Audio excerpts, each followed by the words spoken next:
Hello, everyone. Welcome to Emerald City Music Spring 2021 season. My name is Kristen Lee. I am a co-founder and the artistic director of Emerald City Music. We are very, very excited to launch this new series called Backstage, a segment where you can gain extra insight into the artistic team, the music, and the film of each month's featured program, just an hour before we actually launch its premiere. Our very first featured program is part of our Quartet in Spotlight segment, and we are very, very excited to present to you the Calidore String Quartet.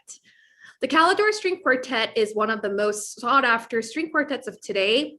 They are the recipients of the 2018 Avery Fisher Career Grant, the 2017 Lincoln Center Emerging Artist Award, winner of the $100,000 grand prize of 2016 M Prize competition, the first North American ensemble to win the Borletti Buttoni Trust Fellowship, and was a BBC Radio 3 New Generation artist, and is currently in residence with the Chamber Music Society of Lincoln Center's Bowers program. And that's just a little bit of what they have accomplished.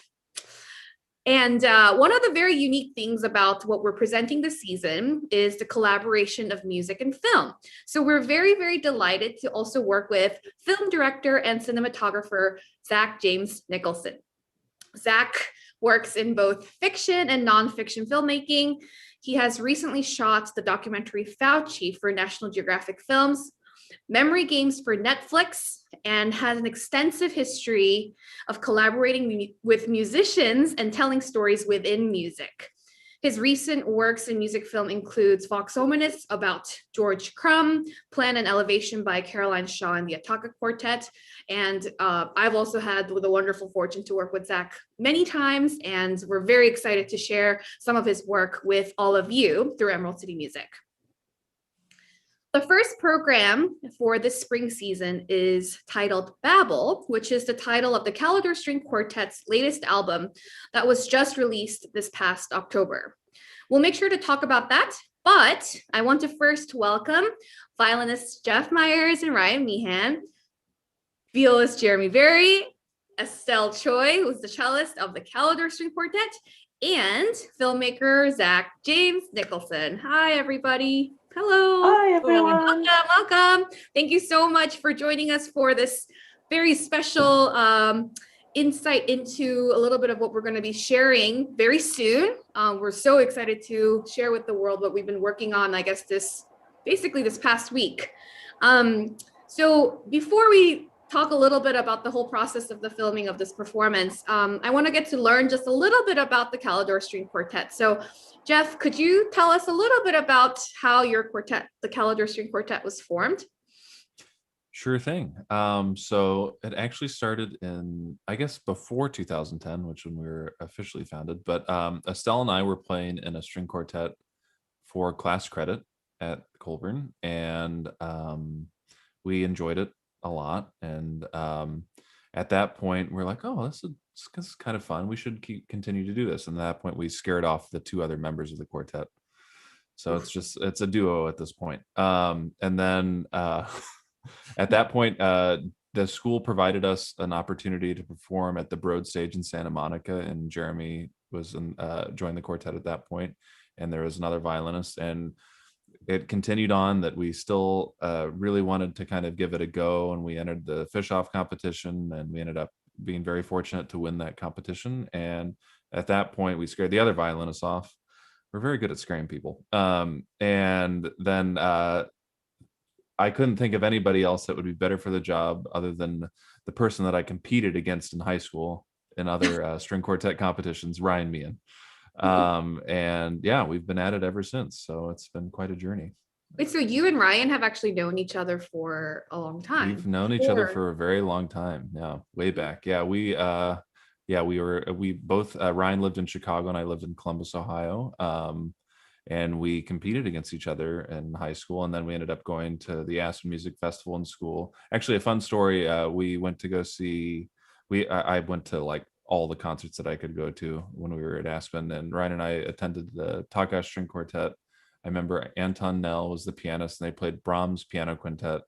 And after the concert, we both turned to each other and be like, wow, wouldn't it be amazing if you could make a living doing that? Like playing string quartets, that's amazing. And here Yeah, we and are here today. you are, literally winning everything you like I don't know about that that, can but possibly that you could win as a string quartet right now. And you guys are still like, I mean, relatively young too. I mean, we and don't it's feel like it, but yes, we're right. Well, you we don't just feel feel like young. it because you've basically won everything. It's really amazing. And it's just so amazing to follow your journey and seeing everything that you're establishing, but obviously for, very good reasons, because you sound really just so amazing. Like when we were filming last Friday, it was just a kind of sound in a string quartet that I haven't heard in a really long time. And it was really special. And I can't wait for everyone to see this. But having said that, obviously we're dealing with a very unique year. And especially for us musicians, things are a little bit tricky right now. And so Jeremy, I'm really curious, how have you guys been spending your time through this pandemic? How has your year been? I mean, I can't believe that I'm saying it, but it's been a whole year. So how has it been for you guys? Yeah, I mean, I think for us, like most people, it's been really tough. And on behalf of the quartet, we'd really like to thank you and Emerald City for giving us this opportunity. It's really important what you guys are doing, not only providing content, but really high quality content. You guys are going to see Zach's work in a little bit. It's absolutely incredible what he's put together, but it's amazing for your community as well as for the artists that you're giving opportunities to everybody. So I will say we are slightly fortunate as a quartet in that we can kind of hunker down in our places. We're all in New York now, be, kind of a careful pod. We've been getting tested a lot, but we're able to rehearse. We're able to record. So there have been various concerts and festivals where we've pre-recorded things in my living room, for example. So we've had to learn a lot of new things this year. I'm not going to pretend like we can make a video on Zach's level, but learning how to do 3 camera angles from cell phones on tripods and syncing that up with a decently mic'd setup is new for us, and it really, I think, has given us a lot of appreciation for everybody that's really amazing in that line of work, because it's not easy. In addition to that, I mean, obviously we haven't really been able to perform live outside of a couple sparse outdoor events and a couple live streamed events, like at Chamber Music Society of Lincoln Center. But we did just record our first recording from the Beethoven cycle, which won't come out for quite some time. But we are trying to use the time that we have as an opportunity to do things that maybe we wouldn't have had time for, and to get ahead on some projects that we've been considering doing for quite some time. Yeah, we're looking forward to things getting back to normal. Yeah, I guess in a way, being in chamber music is more fortunate than being in a larger ensemble in a time like this. So it's really great that you guys are still able to play together and still make music and pursue your projects. And I guess we're also fortunate enough that we're in a city where we can get tested easily, and there's access to a lot of these things. And and I'm actually in Philadelphia myself, where I was able to do a concert with a small audience too. So it's with hopes that things will start to open up little by little and we can give more live performances too. But you were talking about how you spent the time doing some projects, and I believe one of them is to perhaps record something, right? And I wanted to ask just a little bit about your discography. You are a relatively young quartet, and it's really amazing to see how much you have been able to put out there as albums of the Calidore String Quartet. So Estelle, would you mind sharing a little bit about how you go about in choosing the repertoire for each of the albums that you guys put out, and how you decide on the next ones? And yeah, just a little bit about that, and maybe perhaps talk us through a little bit about your latest album, Babel, that just came out last October. Yeah, absolutely. It's an interesting process deciding on what pieces you want to kind of put down and essentially sort of put your stamp on. on your interpretation, because recording is really sort of like it's sort of like a photograph, a snapshot in time, uh, a version of how you felt that piece should be in that moment.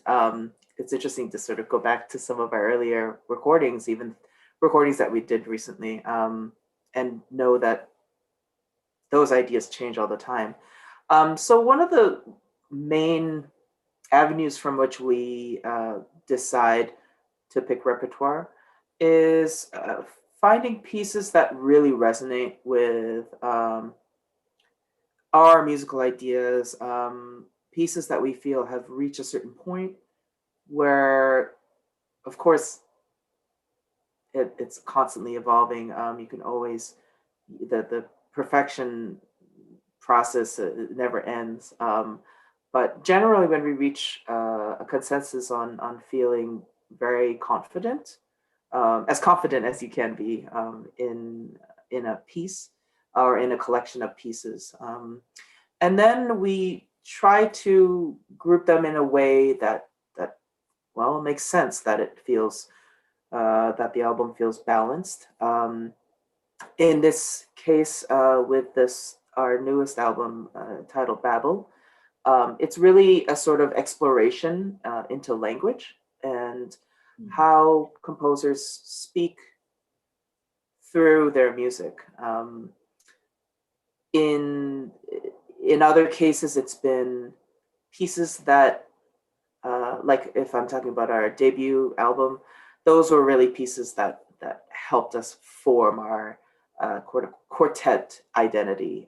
So we go way back, way back, way back. Our first release was Mendelssohn Opus 13 and the Haydn Emperor Quartet. And the Mendelssohn Opus 13 was something that we learned together. That was one of the first pieces that we ever learned. And we have a soft spot for Mendelssohn. And then Haydn is something that really builds a quartet when you learn it. Everything is very sort of exposed. Your chops are really become very evident when you're learning Haydn. So as a composer, that's an important set of repertoire that I think is essential to interpret and then to record yourselves.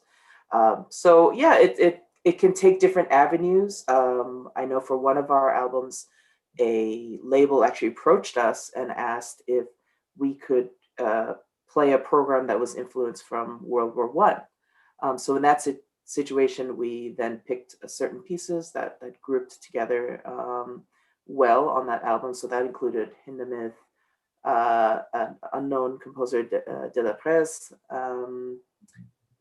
Talk, another one that was not super well known, but all with ties to World War I. So we try to find some kind of thread to bring them together. And Jeremy is mentioning our programs, what projects that we're working on.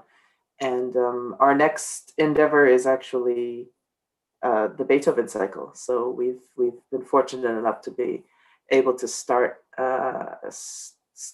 getting those on, getting those recorded, and we're excited to complete the cycle hopefully in the next year or two.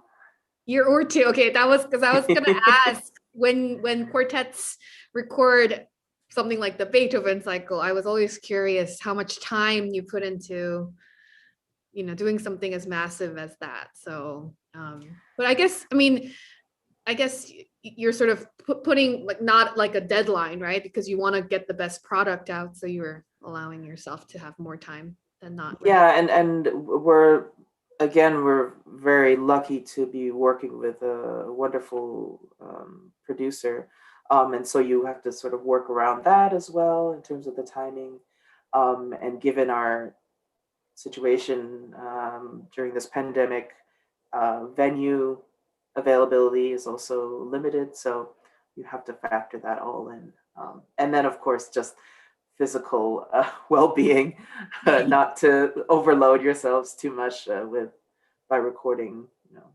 16 Beethoven quartets in 2 weeks. Hopefully not. Right. Well, I've seen performances where they do it over 3 days, the entire cycle. It's insane. Yeah. Yeah. I Have you cannot done that? imagine. Have you done it? I mean, the closest we've come to that was we played about half the cycle at the Coburn School, which is where we all graduated from. And that was over a span of, correct me, guys, if I'm wrong, I think it was over a span of 5 days, something like that. And that was a lot. That Wow. was yeah. So I have tremendous respect for groups that decide to play them Well, all in one go. that's amazing. Well, can you tell us a little bit about where we can find your latest album, Babel? Sure, And yeah. a little plug for your album. Thank you. Yeah, so this album features the Schumann that we'll play today and the Shostakovich that we'll play today. It also includes a piece by Caroline Shaw, and it's a piece that she wrote for us. And the first movement of that piece was premiered in 2016, kind of right at the height of the tension during the elections. And then the two following movements were composed were premiered in 2018. And they all tie into the power of language, really. And not just like the traditional language. She ties in the digital age, social media, the effects of sort of finding yourself in an echo chamber.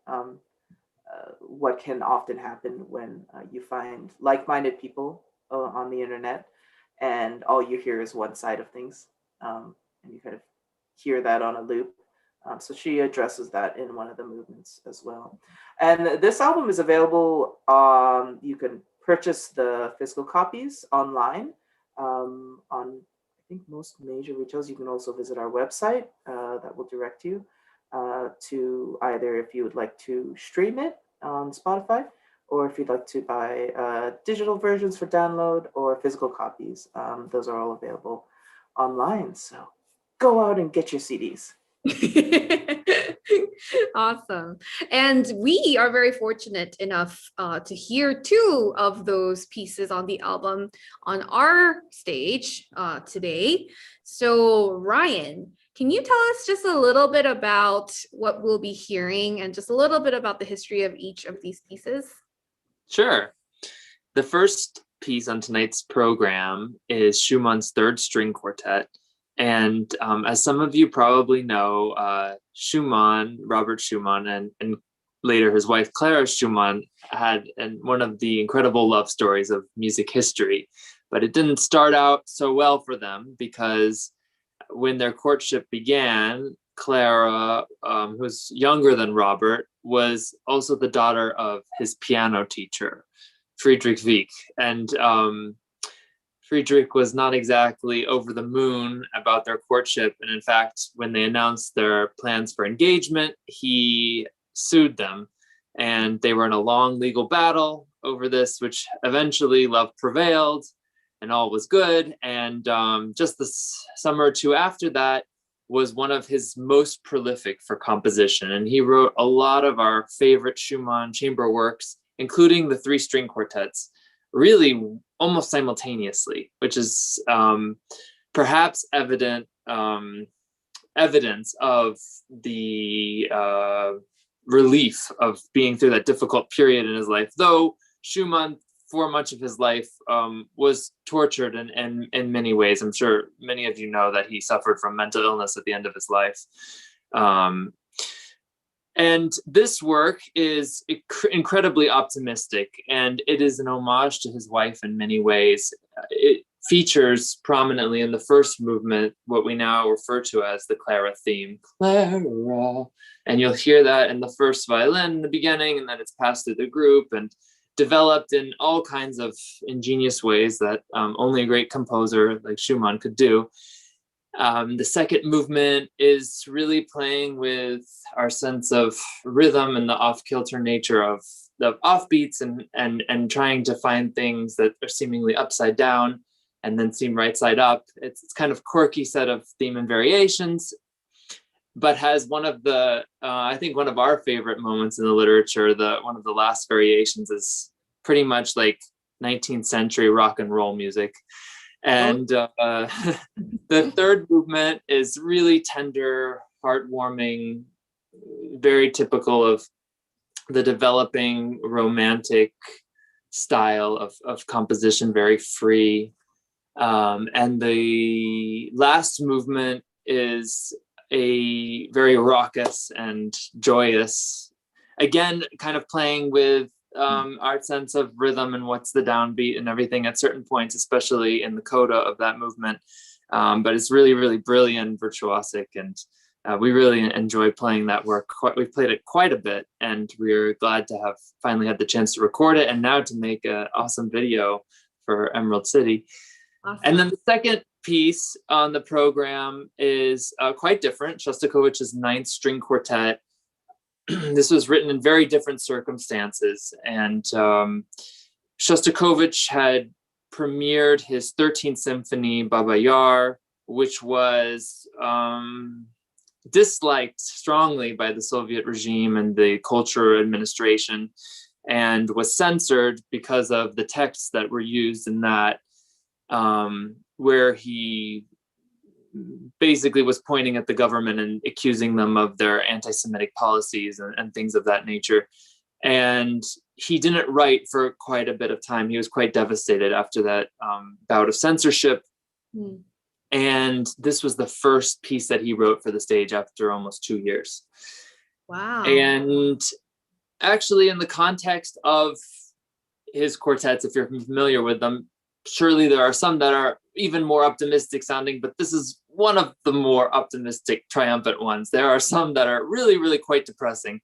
And I think he encodes it. We feel that he encodes it with a lot of particular likes, and also with klezmer influences still kind of showing that, like, look, I can write music that appeals to me, that can get by the censors, but still speaks to who I am and what I believe, and I can inhabit this very stifling atmosphere as an artist and still prevail without you people noticing, meaning the censors. There's even a very comical reference and obsession with one of his favorite Italian operas. I'm sure all of you will hear it very clearly, as it's almost obsessively passed through the group in both the third movement and the last movement. And it's a very interesting work because it's 5 movements which all run a taka, one to the next. And the 5th movement by itself is the largest of the entire work, is almost equal in length to the first 4 preceding movements. So it's very unusual in structure, but incredibly successful as a concert piece. I think it's so unique that probably the most famous Shostakovich string quartet is number 8. And I have to confess that I actually haven't heard the 9th string quartet really, maybe only in passing, but like really in depth until, hearing you guys do it. And it's really, really striking how different it is. What also really stood out to me was how he really features a lot of individual voices. And then, like you mentioned about the Ataka, and also just a lot of more like virtuosic feel rather than this like morbid, very dark kind of thing that he was really trying to say in the 8th. So but just as great. So I'm sure this is the case with a lot of our audience too, that it may be their first time experiencing the 9th string quartet. So I'm really excited for everyone to hear it. Let's chat a little bit about the day of the performance. Day of the recording, which was also the performance. I think something that I'm really excited to share with everyone, and I'm sure it was a interesting experience for all of you too, was that we chose a venue that's not really a concert hall. In fact, very different and opposite of what a concert hall is. And we were essentially in this basement of a big church that was like I don't know, how would you describe it, Zach? It was like it felt like a dungeon in a way, but with like a large open space. No, yeah, it was definitely, we went in for the scout. It was, exciting from my perspective, because we don't get to do that much when we're shooting music, especially live. So, but it made sense, right? We don't need an audience. We don't need a seat, bunch of seats that are empty. So we could kind of take the music somewhere else, which was great.